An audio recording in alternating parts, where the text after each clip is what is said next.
Мен өтө кызыккан эки номер бар. Телефондун Мбанктын паролун ачыш, анан биринчи сүйгөндү табыш. Эгер ушул экөөнү чындап таап мага көргөзсөңүз, мен чындап таң калам. Кааласаңыз көргөзпөсөңүз да өзүңүздүн эркиңиз, бирок мен суранайын деп турам. Кандай кылабыз? Жок, көрсөтөбүз. Мбанкты ачып берейин. Мбанктын паролун ачабыз. Телефонуңузду алыңыз, анда ачып бериңиз. Мбанкка жанагы кирип берсеңиз Мбанкка. Бирок пин кодду мындай ачыш үчүн мында мотивация болуш керек да, жакшы эле сумма акча барбы? Көп деле акча жок бизде. Макул, аракет кылып көрөбүз. Аракет кылып көрүңүз.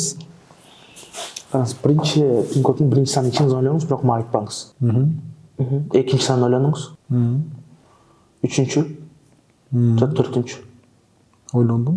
Самовлюбленный экенсиз, өзүңүз эле жакшы көрөт экенсиз. Өзүмдү жакшы көрөм, баары эле жакшы көрсө керек. Биринчи сан 1би?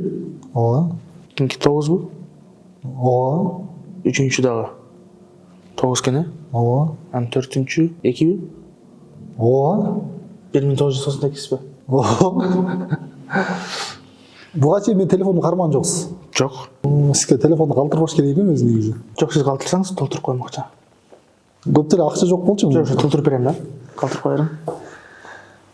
Урматтуу достор, көрдүңүздөр, бул Даниэль Сатаров алдыңыздардан чыкса телефонду бербеңиздер. Чөндөккө салып алып кетиш керек.